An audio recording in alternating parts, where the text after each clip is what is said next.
Always true. We ask the questions. What is needed in the world?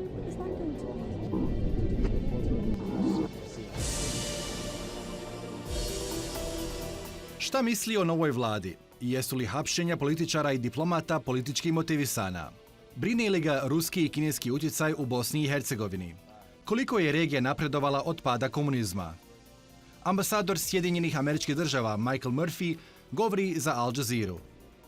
Right, Mr. Ambassador, hello and welcome to the Al Jazeera Balkans channel, and thank you so much for taking the time to speak to us. Now, there's a new government in power in Bosnia and Herzegovina, and there's a new president of the Council of Ministers, and there's a new foreign minister, and so on and so forth. Are you hopeful that there might be any change, or is all this wishful thinking after every election cycle? Well, I think there's one very important fact we have to take into consideration as we think about the prospects for progress in BiH. And that is that there are some opportunities that exist after this election that hadn't existed after previous elections. And I think of two that are particularly important. The first is BiH is now an EU candidate country, and that's a big deal. That opens a lot of doors. It opens a lot of opportunities. The second is the decisions that were taken at the Madrid summit, at the NATO summit in Madrid, that sought to deepen the cooperation and the partnership between NATO and Bosnia and Herzegovina by establishing some tailored support packages and defense capacity building packages. So those opportunities are here now for the new government, and they weren't there in the past. I also think you've got some change of faces. You've got some folks who are trying to set a new tone here in BiH, willing to compromise, to try to build some consensus. Now, that doesn't mean this is going to be easy. People have to work hard. They have to lead courageously. And, you know, there will be plenty of people who want to see the government fail. My government is going to do what it can to help the governments at all levels succeed, because we believe in the aspirations that this government has and the people have for the country of Bosnia and Herzegovina, which is seeing the types of reforms that are necessary to strengthen its democracy, strengthen its economy, combat corruption, and advance the country down its Euro-Atlantic path. So, yes, I believe there are some opportunities. No, I don't believe it'll be easy, but I think it is something that if people work hard and are courageous about reaching compromise, that progress can be made. Right, I mean, there's been a lot of talk recently about state property in Bosnia. Republika Srpska has tried multiple times to implement a property law that aims to transfer Bosnian state property to its ownership, despite it being deemed unconstitutional by the state courts. So in your embassy's recent statements, you do shed light on the possibility of non-state actors owning state property. What exactly did you have in mind? Well, let me start by laying out something that I think is really, really important. RS government authorities' assertion that there is no such thing as state property, that the entities own the property, they're flat out wrong. It's a legal fiction. Mm-hmm. It's quite clear from the Constitution and from international law that Bosnia and Herzegovina is one of the successor states of the former Yugoslavia, just like Serbia was, just like Croatia was, and just as they had to deal with the question of state property at the so-called national level, in this case the state level, so does Bosnia and Herzegovina. That's been true for years. No matter how many times RS government authorities assert otherwise, it doesn't change those fundamental facts. So that's the first and most important point. State property belongs to the state. So what does that mean? It means you need a state-level law to regulate it, to deal with these issues that are a fallout from the demise of Yugoslavia. Now, we've already had an example in discussions about what constitutes state property in the defense realm, for example, where the state of BiH and the armed forces and the Ministry of Defense took a look at the immovable property that was transferred to the state, right, and said, we need some of this property. We don't need some of this property. Some of this property is important for BiH and the armed forces, so-called prospective property, right, and some of it is non-prospective. Well, if there's a piece of property that you don't need, then you don't have to hold on to it, and it's possible to transfer that property as a state to another actor. It can be a municipality, okay, it can be a canton, it could even be an entity. Right. Now, over the last couple of days, weeks, there have been a number of high-profile arrests and dismissals throughout the country. I'm talking about politicians and diplomats. Mm-hmm. Analyses have been quite varied. You know, one side calls it the new government's revenge against the old regime, particularly SDA cadres, while others say that the country is finally coming to terms with corruption, with decades of corruption. What do you say to that? Well, look, let's be clear. It's no secret that there's been a problem and is a problem with corruption in Bosnia and Herzegovina. All of the major international indexes that measure corruption have indicated there's been a decline in Bosnia and Herzegovina's standing. The people of this country know that there's a major problem with corruption. It affects everybody from every walk of life. It's a threat to the country's democracy, it's a threat to the country's economy, and it's one of the reasons why people are leaving Bosnia and Herzegovina to build a future for themselves elsewhere. And it's not just the political leaders that have problems with corruption, who have spent too much time enriching themselves rather than seeking to enrich the people of this country. You have judicial, law enforcement, and prosecutorial institutions often captured by these very political forces that are a problem vis-a-vis corruption. So at some point, there needs to be a change. We're pleased, as the United States of America, because we support efforts to combat corruption here, to begin to see some arrests, some prosecutions. And we're hopeful that it's going to produce some results. Because if you don't take on corrupt actors, if you don't investigate them, if you don't arrest them, if you don't prosecute and jail them, then nothing is going to change.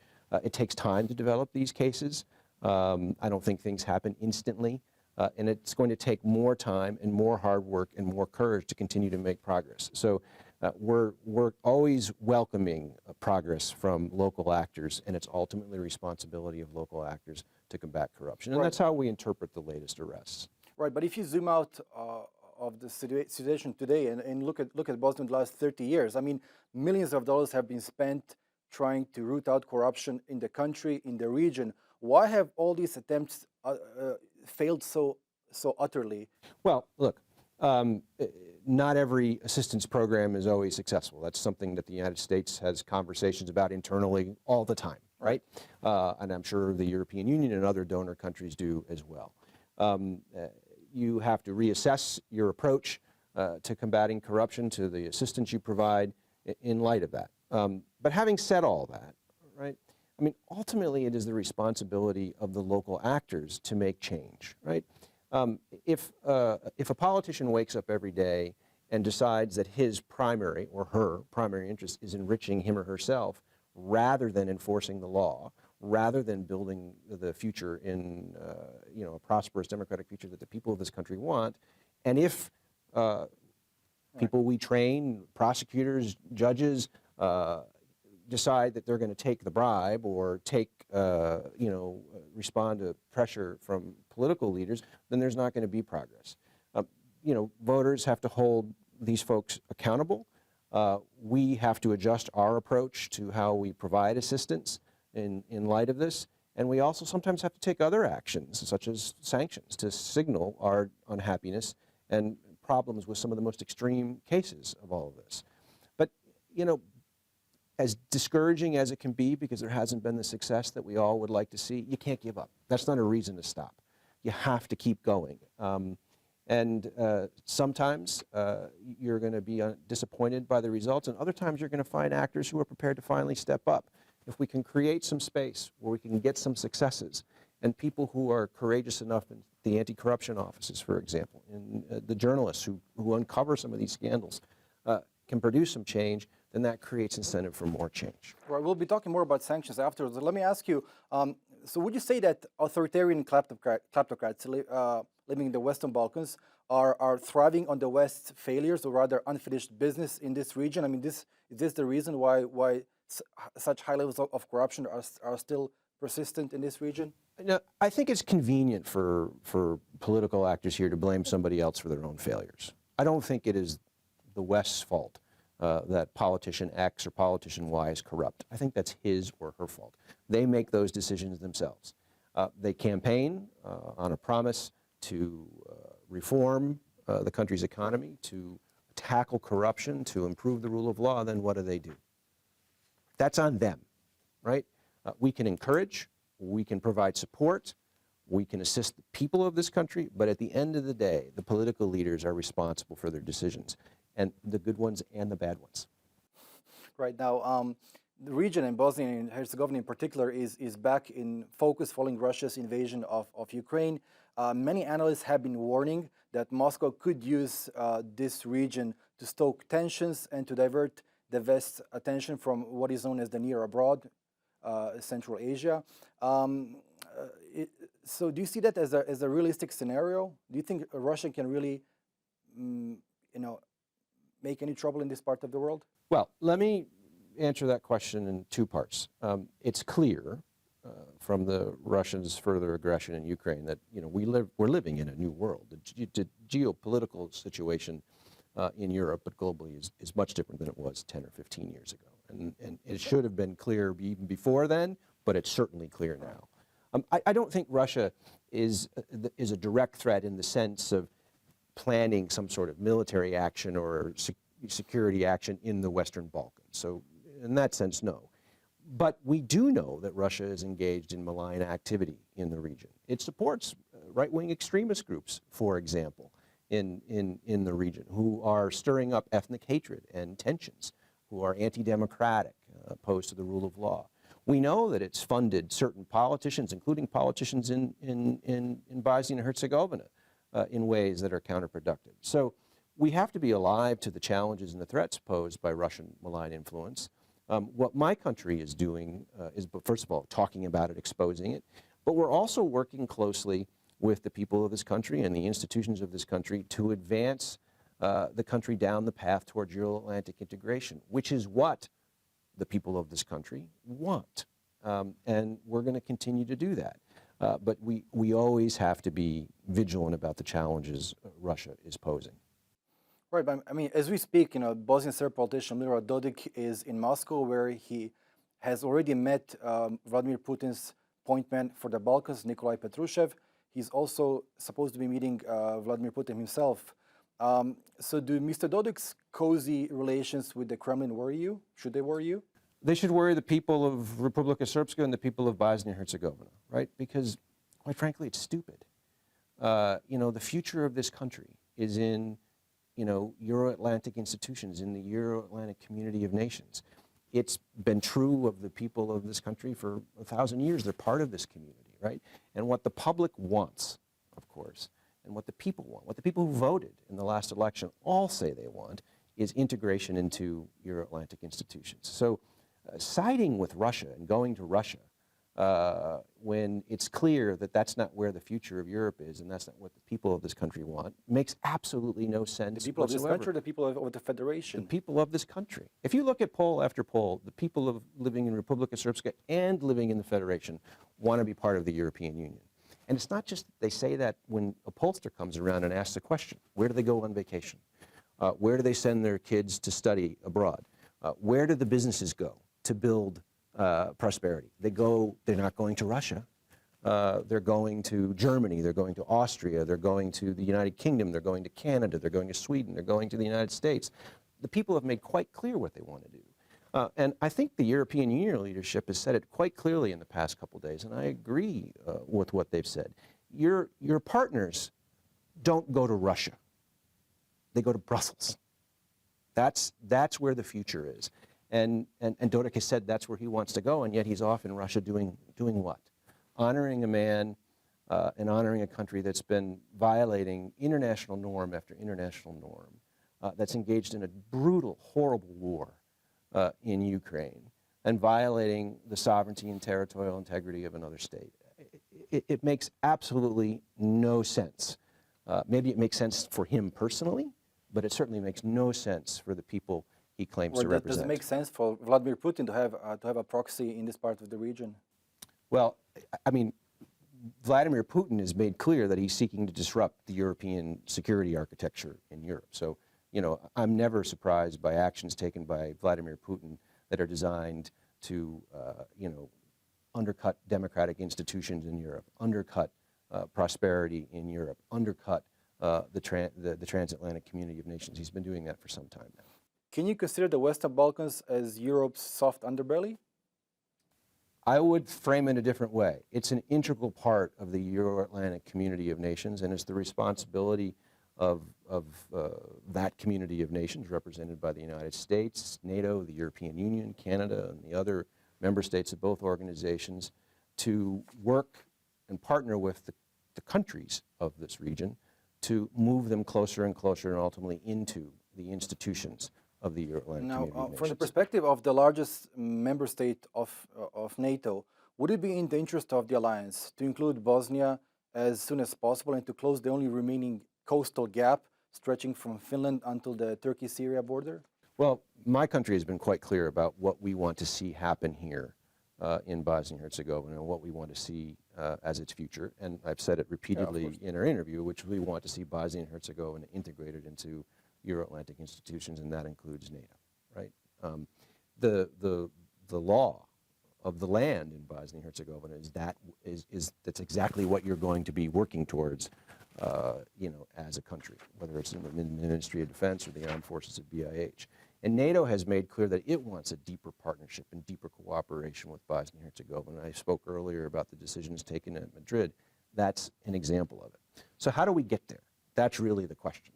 And the most important thing that can be happening right now to advance that aspiration is people rolling up their sleeves, sitting down at desks and computer terminals and elsewhere in the Ministry of Defense and in the Armed Forces of BiH and implementing the reforms required to get you there, to bring you closer to NATO in terms of interoperability, in terms of, and that's not just interoperability in terms of force structure, for example, which is what people often think about, but it's how do you process retirements? How do you deal with non-commissioned officers? How do you do recruitment and retention?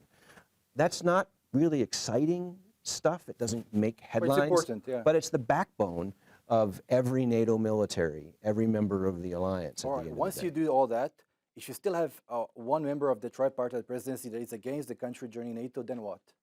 Let's get to the point where we have to answer that question before we try to predict what's going to happen next. All right, now you already spoke about sanctions and how Milorad Dodik has been sanctioned in the past.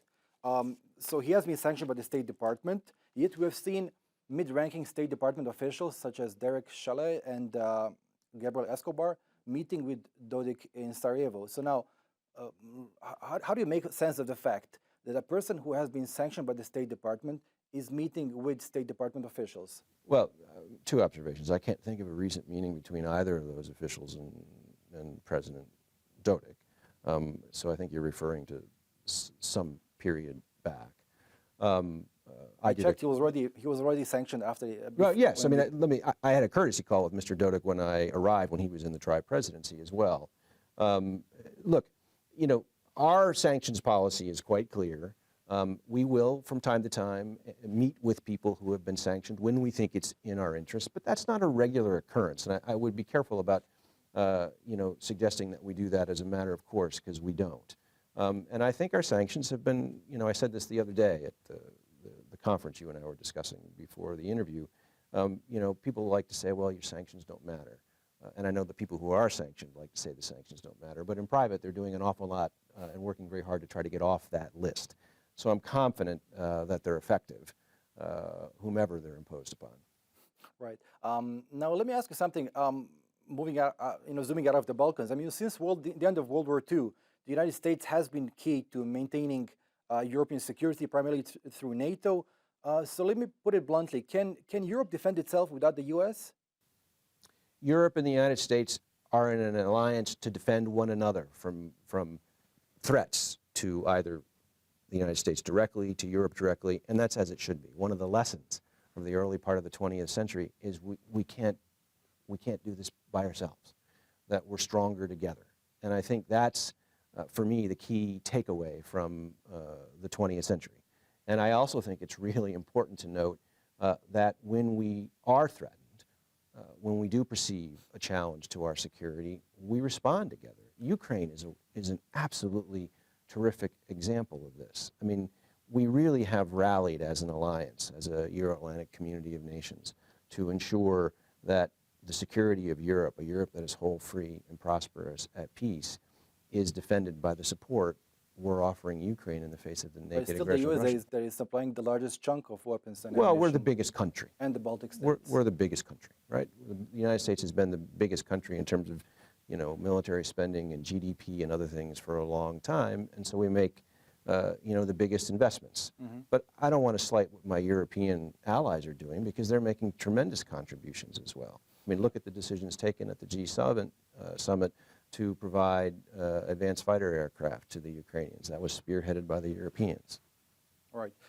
Very briefly, moving on to foreign malign influences in the region, China's emergence as a power in the Western Balkans over the last decade is perhaps the most significant geopolitical development in this part of Europe. So first of all, why would this region with a lackluster economy be of any interest to a rising superpower such as China? Well, you know, as the president's national security strategy makes clear, China has the ambition to reshape the global order in ways that are conducive to its own narrow interests, and it's got diplomatic, economic, security, and other resources to put to that challenge.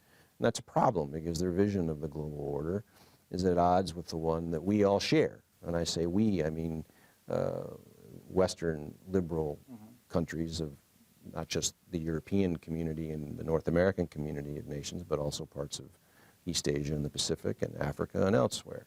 You know, we have to work together to prevent that from happening. So why are they interested in parts of the world like the Western Balkans? For the reasons I just identified. They want to change the world order in ways that are illiberal and would limit the freedom of individual nation states, for example, to make their own decisions about their economy, the structures of their internal governance and their security arrangements, for example. And they prey on corruption, for example.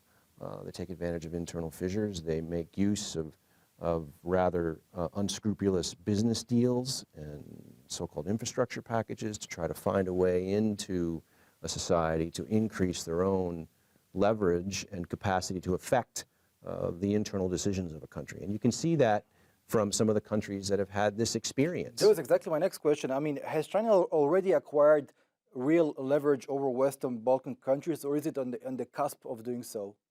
I think they're seeking to acquire such leverage. Right. I don't think they're on the cusp of displacing, say, the European Union, NATO, the United States, from their place of influence in the Western Balkans. And there's a very important reason for that. China doesn't share the vision for the Western Balkans that the people have of their own countries and their own region. How do they want to live? They want to live in democratic states, right? They want to live in free market economies where the private sector drives growth, where their children and grandchildren can build a future for themselves right here. That's not China's goal for the region. It's not Russia's goal for the region. But it is the goal of the European Union and the United States and of course, our NATO allies and partners. Right, but at what point do Chinese investments morph into political influence? I think it's very hard to say if A, then B. I think the more important point to make is you have to sustain vigilance with regards to investment, right? So there always ought to be investment screening, for example, and Bosnia and Herzegovina can do better there.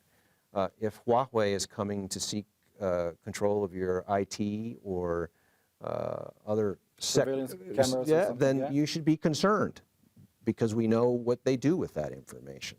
You know, so you know, it's incumbent upon the leaders of this country, the governments of this country at all levels, the Federation, the RS, the cantons, the state level, to screen these investments and weed out those investments which undercut the national security or the independence of Bosnia and Herzegovina. Right, and finally, and before we conclude, let's zoom out of the region and analyze the region's progress over the last 30 years since the collapse of Yugoslavia. It's been quite a turbulent transition, wouldn't you say so? Yes, I would agree it was a turbulent transition. How far along has the region moved on? Look, I mean, on the one hand, you know, the fall of the Berlin Wall opened up tremendous opportunities for those countries that had been behind it and had suffered from, you know, anti-democratic, illiberal, totalitarian regimes and from economies that had stagnated and you know, weren't producing on behalf of the people. For the Balkans, it opened up a tragic history, a tragic chapter in the region's history, the terrible wars associated with the collapse of Yugoslavia. And the one here was among the most tragic because so many people died here. And since then, it's been about rebuilding. and creating possibilities for the future, a democratic future, a multi-ethnic future, a more prosperous future. And there's been periods of good progress in Bosnia and Herzegovina, and there have been setbacks. We face a time now where we see threats coming from some politicians to undermine the state and to undermine the progress or to prevent further progress. We see politicians who are engaged in behavior that's designed to divide, to inflame ethnic tension here. We see terrible, terrible corruption from some of these political leaders as well. So we can't take any progress for granted. We can't assume that the success today on whatever issue is going to automatically produce another success. We, the international community, have, I would say, an obligation to stand by the people of this country as they seek to build that future. We have an obligation to engage here in a way that pushes the country forward. And we can't ever walk away from that obligation. And the United States never will walk away from that obligation. Two more quick points. We've made tremendous investments in Bosnia and Herzegovina over the last 28 years, literally billions of dollars.